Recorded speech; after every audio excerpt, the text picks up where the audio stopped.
Journal de l'abbé Munier, 1897. Hier soir, Huysmans me disait qu'il n'aimait que les seins un peu persillés. Ce brave romancier, il est à la recherche des épithètes. Oh, le fichu métier d'écrivain. Mais au moins c'est un métier plein d'unité. Tandis que nous, vicaires, nous jetons notre âme et notre vie à tous les vents, nous sommes des écartelés vifs. 11 janvier, Péladan est venu me voir ce matin à la sacristie. Il m'a apporté Oedipe et le Sphinx. Il m'a dit que Huysmans n'avait pas les vues panoramiques de la pensée. Le Tsar va se rendre en Asie mineure, etc. Un voyage de 3 mois. 15 janvier. Ce matin, j'ai dit la messe à Saint-Étienne-du-Mont pour le 2e anniversaire de la mort de Verlaine. Très peu de monde. Toujours l'affaire Dreyfus.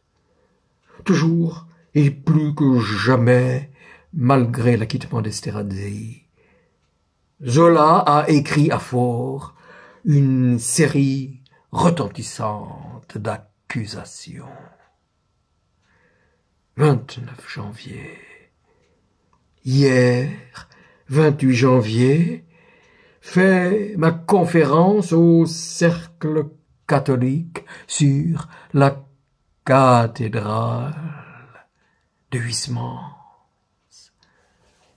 Un monde énorme. On a dû, à la dernière heure, utiliser toute la salle. Narfond m'a fait des articles bienveillants. J'ignore si j'ai réussi. J'ai des doutes. 31 janvier. Narfond m'a couvert d'éloges justes et injustes dans le Figaro et dans le Gaulois. Huysmans, hier, n'était pas content de lui et l'appelait un gaffeur. 8 mars. J'ai écrit laborieusement pour le correspondant qui me les a demandés. 4 pages mesurées sur la cathédrale. Gaston Deschamps me blague dans le temps. Oh, dans le Gaulois me cite avec un point d'interrogation. J'apparais maintenant comme l'introducteur sacré de Monsieur Huysmans. 13 mars. Huysmans a découvert dans la vie de sainte Lidwine des choses étranges, des seins de vierges qui fleurissaient et donnaient du lait. Sainte Lidwine demandant à un ange la permission pour son confesseur de boire à cette source. Ces seins fleurissaient la veille de la nativité de la Sainte Vierge. Et c'est ce qui purifiait tout. 22 juillet. Vu hier soir, Huysmans. Cette fois, c'est définitif. Il n'entrera pas à Solesme. Il y a été et il l'a dit au père abbé. 1er septembre. Les événements se précipitent. Le lieutenant-colonel Henry avoue qu'il a commis un faux contre Dreyfus. Il se coupe la gorge au rasoir. Boisdeffre donne sa démission. Le ministre Cavaignac, qui est l'une des victimes du faussaire, ira-t-il jusqu'à la révision du procès Dreyfus? Zola et les intellectuels doivent se réjouir. Nous sommes en pleine pourriture, plus de conscience, ou du moins les gens de conscience sont rares. Le gouvernement républicain excite les passions humaines, plus que tout autre. S'il résiste au dreyfusisme, comme au panamisme et au boulangisme, il aura la vie plus que dure, coriace. 4 septembre. Hier, au confessionnal, une femme m'a révélé l'existence de brasseries. Il n'y en aurait que 3 comme celle-là, à Paris, où, après une consommation élevée, on fournit au premier dans des salons d'un luxe inouï, des femmes à des femmes, des femmes à des hommes, voire même des enfants, petites filles non encore violées ou qui le sont déjà et qui simulent une virginité perdue. Toutes les folies de la débauche. Il y a des hommes qui, à force de sensations intenses, perdent connaissance et qu'on transporte dans leur voiture. Des femmes s'amusent avec des chiens, des danois dont on entend les aboiements. De vieux messieurs viennent, pour des sommes importantes, voir derrière des rideaux des spectacles auxquels leur impuissance les empêche de se mêler. Cette femme qui a été caissière dans l'une de ces maisons m'a confié que les mères venaient proposer leurs filles encore vierges. Le tout est payé des milliers de francs. Toute cette luxure se fait en silence, et ceux qui entrent dans la dite brasserie n'en soupçonnent rien. Paris, Babylone, Sodome, Gomorre. Oh, folie des sens.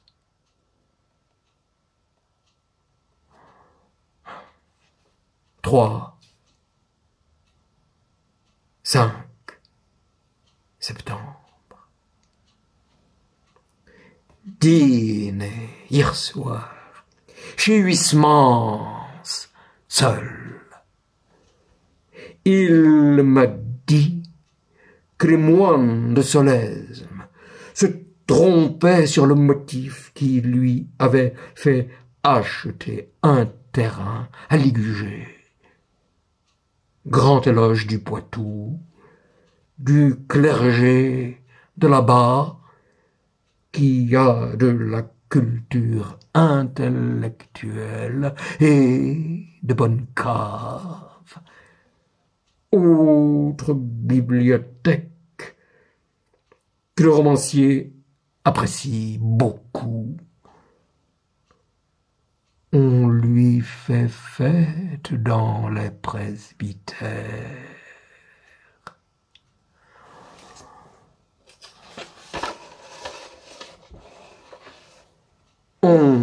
Le septembre. Stéphane Mallarmé vient de mourir. Il est venu, un matin, me serrer la main après une messe dite pour Verlaine. 19 octobre. Et voir Huysmans, qui va me confier la mission de faire paraître des morceaux choisis de ses œuvres à mettre dans toutes les mains. 14 novembre. Dîner hier soir chez Huysmans. Il a été ravi des vieux Saintonge qu'il a bu chez les prêtres poitevins.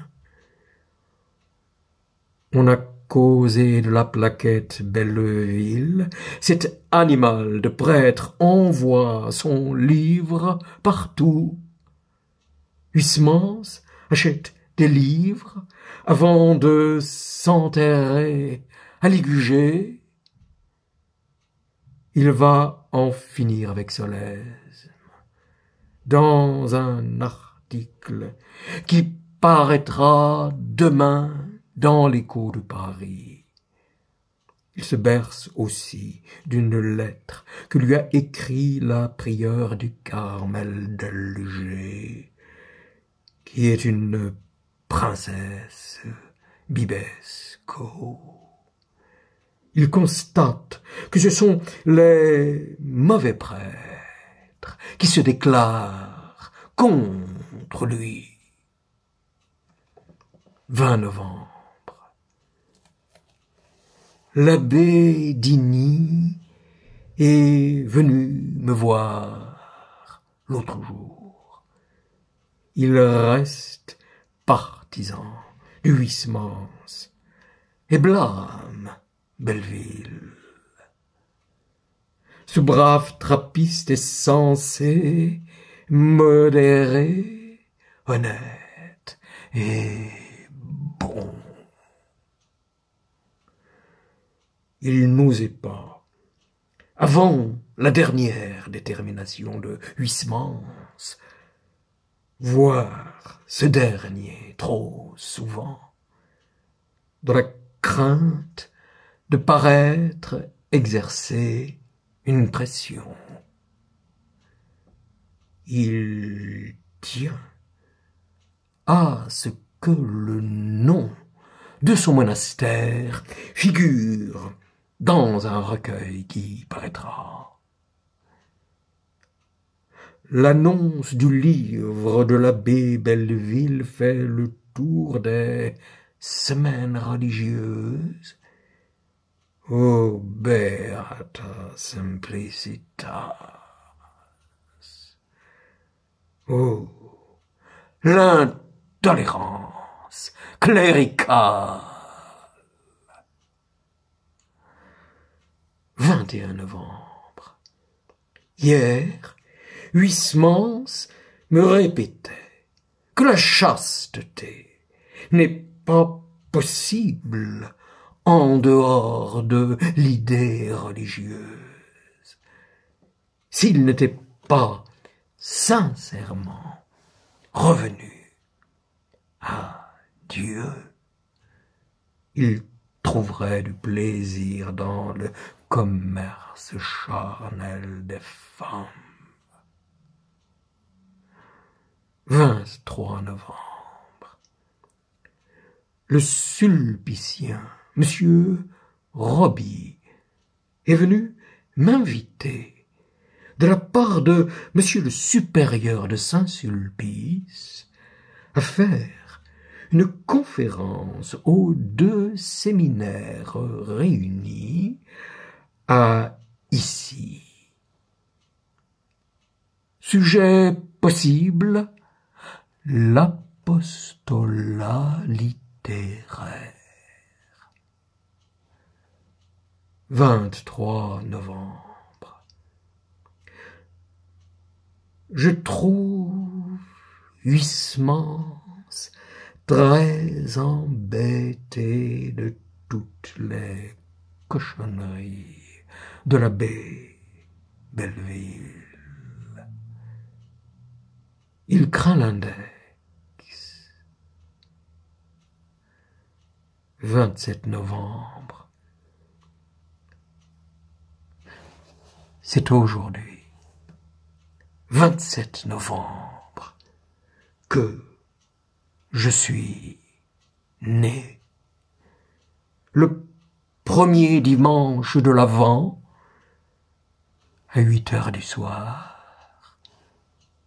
J'ai, paraît-il, fixé tout de suite la lumière, mais le lendemain, il faisait si froid à mon baptême que mes yeux en ont été fatigués. Ainsi, en 1853, j'apparaissais sur terre.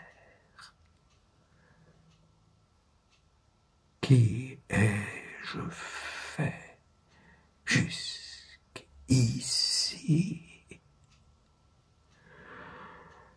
J'ai mené une vie décousue.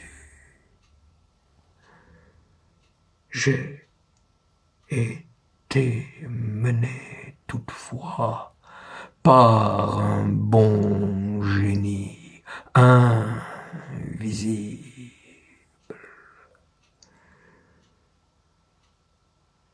Un jésuite m'envoie à Nogent, un jésuite sur lequel j'étais tombé au hasard et qui se trouvait être le confesseur du marquis de Luberzac.